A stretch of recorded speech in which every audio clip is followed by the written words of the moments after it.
You should know your place, Elena. This is my house, and these are my rules. Some families don't explode. They don't scream, don't break things, don't leave scars you can point to. They just close a door, and somehow that hurts longer. 19 years ago, rain soaked the small coastal town in Oregon, heavy and relentless, the kind that blurred streetlights into pale halos. Eleanor Harper stood on the front porch with a duffel bag pressed against her leg, water running down her hair, her jacket, her hands. She was 17, old enough to understand what was happening, young enough to believe it might still be undone. Her father, Richard Harper, stood just inside the doorway. He didn't raise his voice. He didn't insult her. That almost made it worse. "If you walk out," he said, calm and precise, "you're no longer a Harper." Eleanor waited.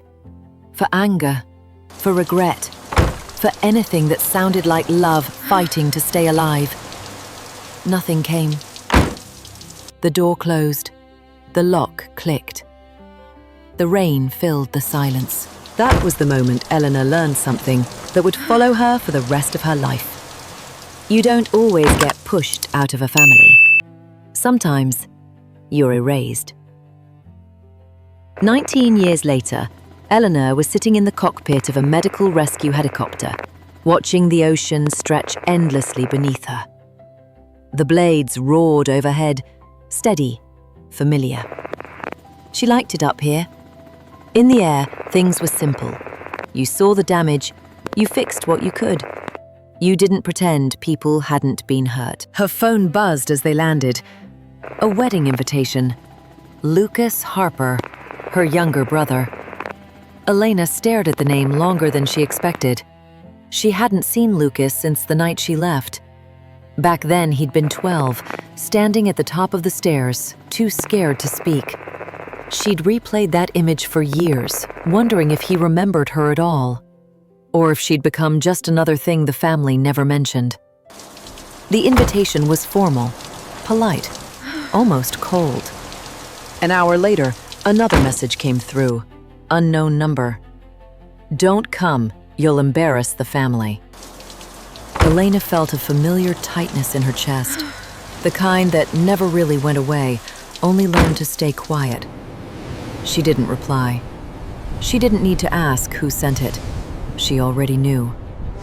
Somewhere between the rain-soaked porch of her childhood and this quiet moment inside a helicopter hangar, Elena had built a life from scratch. She became a flight paramedic, then a rescue pilot. She learned how to stay calm while everything else fell apart. She learned how to be useful, invisible, necessary. What she never learned was how to stop wanting answers. She folded the invitation carefully and slipped it into her bag. There are people who watch revenge stories because they crave the explosion at the end. But this wasn't about revenge. Not yet. This was about walking back into a room that once decided you didn't belong, and seeing whether you still believed them. Una looked at the darkening sky outside the hangar doors and whispered almost to herself, "If they're going to pretend I don't exist, I'll stand right in front of them." The rain began again that night, soft at first, then heavier, and somewhere far behind the clouds, a door that had been closed for 19 years was about to open, whether the people inside were ready or not. Is that Elena Harper? I can't believe she showed up after all this time. And dressed like that? Richard looks furious. Una arrived in town just before sunset, when the sky turned the color of old bruises and the ocean smelled heavier than she remembered. Nothing looked dramatically different. Una parked across the street and sat for a moment, hands resting on the steering wheel, reminding herself to breathe. She wasn't here to beg. She wasn't here to fight. She was here because pretending something didn't hurt hadn't made it disappear. Inside, the engagement dinner was already underway. Laughter drifted through the open windows. When Elena stepped through the door, conversation slowed. Not enough to stop, just enough to let her feel it. Heads turned. Eyes measured her. Some recognized her, most didn't. Richard Harper stood near the dining table, holding a glass of wine. He saw her immediately. His expression didn't change. "Elena," he said, as if greeting an old co-worker. "You made it." She nodded. "I was invited." A pause, too short to call out, too long to miss. Lucas approached then, taller than she remembered, smile tight with nerves. He hugged her, quick and careful, like someone afraid of being seen doing it. "I'm glad you came," he whispered, though he didn't quite meet her eyes. At the table, there was no place card for her. A distant cousin stood and offered a chair at the far end, near the kitchen door. Not with malice, with convenience. Elena thanked her and sat down, listening as the conversation flowed around her, over her, without ever landing. Richard cleared his throat to make a toast. He spoke about family legacy, about discipline, about sacrifice. He spoke of the Harper name as if it was something carefully preserved, never cracked, never lost. "My son," he said, resting a hand on Lucas's shoulder, "will carry that legacy forward." Elena felt something shift inside her. Not sharp, not explosive, just heavy. She noticed then how often Richard used the word "we," and how carefully he avoided saying "my children." Later, as the evening loosened and wine glasses refilled, Elena wandered toward the hallway, drawn by instinct more than intention. She stopped when she heard her father's voice from the study. "She left a long time ago," Richard was saying to a man Elena didn't recognize. "That kind of recklessness doesn't belong in this family." The man laughed politely. "Still, I heard the rescue story. Impressive work." "Yes," Richard replied. "We were proud to support it." "We." Una leaned against the wall, heart pounding, pieces starting to arrange themselves into a shape she didn't like. A rescue. Funding. Pride. When she returned to the dining room, she noticed a framed newspaper article on the sideboard. The headline caught her eye. "A daring coastal rescue. A family's generosity saves a life." The date made her breath hitch. 10 years ago. The same storm. The same stretch of coastline. The same night she'd nearly died pulling someone else back from the edge. Her name wasn't there. Elena stood very still, listening to the sound of her own pulse, realizing that coming back hadn't reopened an old wound. It had uncovered something that had been deliberately buried.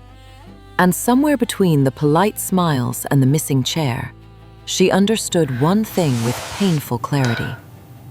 This family hadn't just moved on without her. They had learned how to live as if she had never been there at all. The next morning, Elena woke to the sound of gulls and church bells, both too loud, too close. Sleep hadn't come easily. Every time she closed her eyes, she saw that framed article again, her absence louder than any accusation. She told herself not to go back to the Harper house. She told herself nothing good waited there. Still, by late morning, she found herself standing on the sidewalk again, staring at the place that had erased her so neatly. The front door opened before she knocked. Richard Harper stood there, freshly shaved, pressed shirt, the same controlled calm he wore like armor. "We need to talk," he said, already stepping aside as if the decision had never been hers. You should know your place, Elena. This is my house, and these are my rules. The study smelled of leather and old paper. Awards lined the shelves. Plaques. You should know your place, Photos Elena. of Richard shaking hands with This is my mayors, house, donors, and these are my uniformed rules. officials. Eleanor noticed how carefully everything was curated. as if history itself could be You edited. should know your place, Elena. He didn't ask her to sit. This is He my remained house, standing, and these are looming my slightly, rules. forcing her to look up. I assume you saw the article, he began. Elena crossed her arms to stop them from shaking. I saw my work credited to family generosity. Richard sighed, the sound heavy with practiced disappointment. That rescue wouldn't have happened without the funding, without the connections. I made sure the helicopter was in the air. You made sure my name wasn't, she said quietly. His jaw tightened. Names complicate things. There it was, not denial, just justification. You left, he continued, voice hardening. You chose chaos over stability. I protected this family from the fallout. Elena laughed once, sharp and disbelieving. By pretending I didn't exist? By controlling the narrative, he corrected. People trust consistency. They trust leadership. They don't trust impulsive pilots who walked away. The word walked burned, as if she hadn't been thrown out into a storm with a duffel bag and nowhere to go. You're here now, Richard said, softer, dangerous in its reasonableness. And I'm willing to let things stay calm. Attend the wedding. Smile. Don't disrupt anything. And if I don't? Elena asked. He finally sat down, folding his hands. Then stories resurface. Questions get asked. People look closer at your record, at the risks you take, at the funding sources you rely on now. Her stomach dropped. He wasn't threatening her safety. He was threatening her credibility. You'd ruin me, she said. I'd protect the family, he replied without hesitation. For a moment, Elena felt 17 again. Small, cornered. The air pressed in on her chest, thick with old fear. This was his power, not shouting, not violence, but the quiet certainty that he could bend the world and call it order. She stood slowly. You don't get to use me anymore. Richard smiled, thin and controlled. You're still thinking emotionally.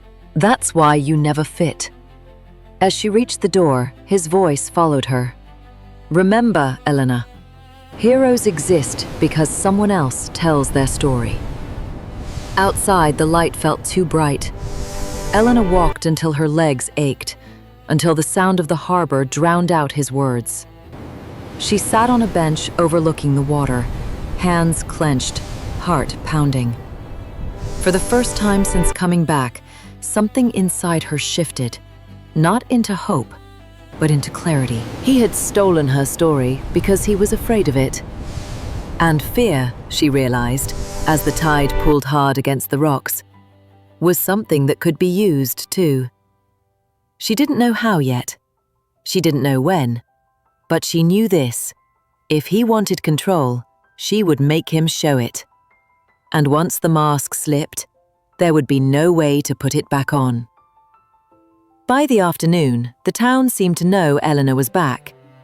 It wasn't loud or obvious. No confrontations, no shouting, just the subtle shift of air when she walked into places. Conversations that dipped, then resumed. Smiles that arrived a beat too late. She felt it in the cafe when the barista double-checked her card. In the marina office when a clerk said, "Oh," a little too carefully after hearing her last name. Richard hadn't wasted time. Eleanor's phone buzzed as she stepped out onto the dock, the smell of diesel and salt mixing in the warm air. A message from her operations director back home. Call me, now, she already knew. The director's voice was tight, professional, but strained. We've had some inquiries, anonymous tips about your judgment, your risk tolerance, about whether some of your past rescues followed protocol. Elena closed her eyes. They did. I believe you, he said quickly, But donors get nervous, boards get cautious, especially when someone raises concerns about background, family disputes. There it was. Not accusations, just doubt, the kind that spread quietly and stuck. After the call ended, Elena stood staring at the water, knuckles white against her phone. This was the escalation Richard had promised. Not a blow, a squeeze. That evening, she returned to the Harper house for the final pre-wedding gathering, telling herself she wouldn't stay long. She told herself a lot of things that night. The living room was crowded, warm with laughter and music. Richard moved through it effortlessly, shaking hands, telling stories, always positioned at the center. Elena noticed how often he placed himself between her and other guests, redirecting conversations with practiced ease.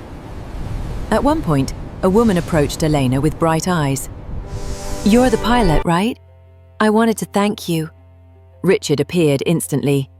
"She flies sometimes," he interrupted, smiling. "But we try not to exaggerate. It's a team effort." The woman nodded, confused, and drifted away. Elena felt the humiliation burn slow and deep. Not explosive, eroding.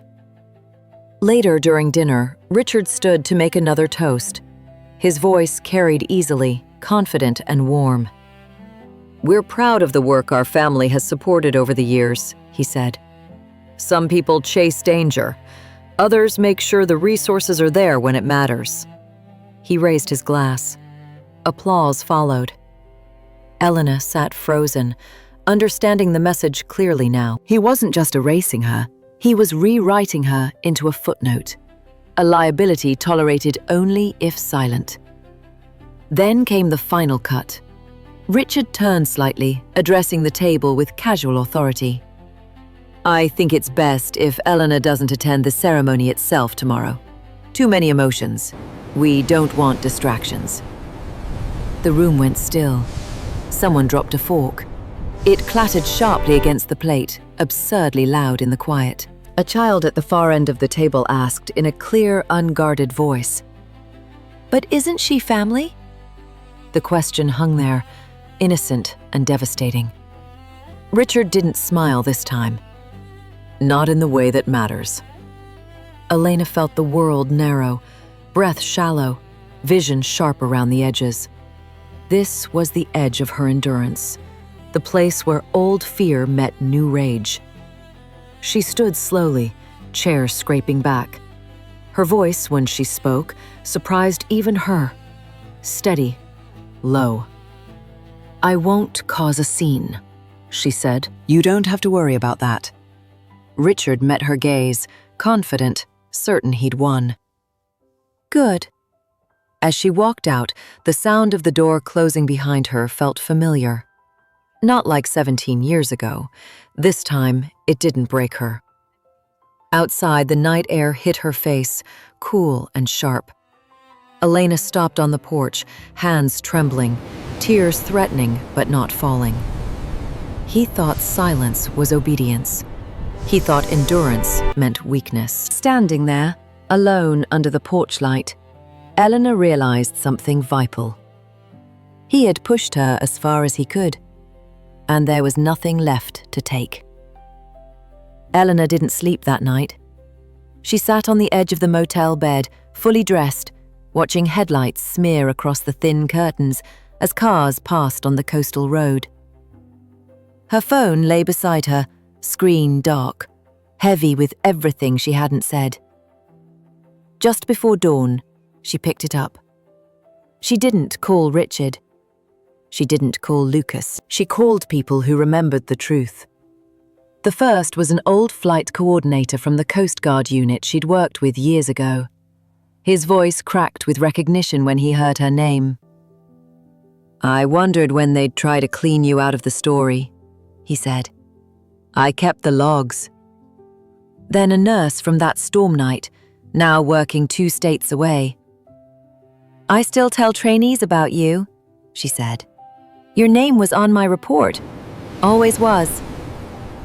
Then, finally, the woman herself, Elena had never forgotten the sound of her breathing through the headset that night, ragged but determined. When Hannah answered the call now, there was a long silence on the line, followed by a soft, stunned laugh. "I was waiting for this," Hannah said. "I thought maybe you didn't want to reopen it." "I didn't," Elena admitted. "But he left me no choice." Hannah didn't hesitate. "Then we'd tell it right." By late morning, the system Richard trusted, quiet influence, polite erasure, began to feel strain. Emails were forwarded, logs were scanned, names resurfaced where they had been deliberately removed. Elena sat in the small motel room as files uploaded one by one, her heart steadying with each confirmation. She wasn't inventing anything. She was restoring it. That afternoon, she walked down to the harbour, the same stretch of water that had nearly taken 2 lives years ago. The tide was high, the wind sharp. She stood there, letting the cold bite into her hands, grounding herself. Her phone buzzed. A message from Lucas. "Dad says you're trying to embarrass him." Eleanor typed back slowly. "I'm trying to stop lying for him." Minutes later, another message came through, from an unknown number. "You don't understand what you're doing." She almost laughed. The tone was different now, less certain, less controlled. It's right here. He was lying the whole time. I see it now. We have to move fast. At the Marina Cafe, she met Hannah in person for the first time since the engagement dinner. Hannah looked calm, It's right here. composed, He but was her lying eyes the were whole fierce. time. I see it now. "He's We been have to move positioning fast. himself for years," Hannah said quietly, sliding a folder across the table. Donations in his name, It's right here. public statements implying He was ownership lying of the rescue whole initiative. time. I see it now. We have to Elena move opened fast. it. Her stomach twisted, not in surprise, but in confirmation. "So tomorrow," It's right here. Hannah continued, He was lying "we the whole correct the time. record." I see it now. We have to move Elena fast. hesitated. "At the wedding?" Hannah nodded. "Public stories require public truth." For a moment, doubt flickered. Old instincts urged Eleanor to retreat, to keep absorbing damage quietly.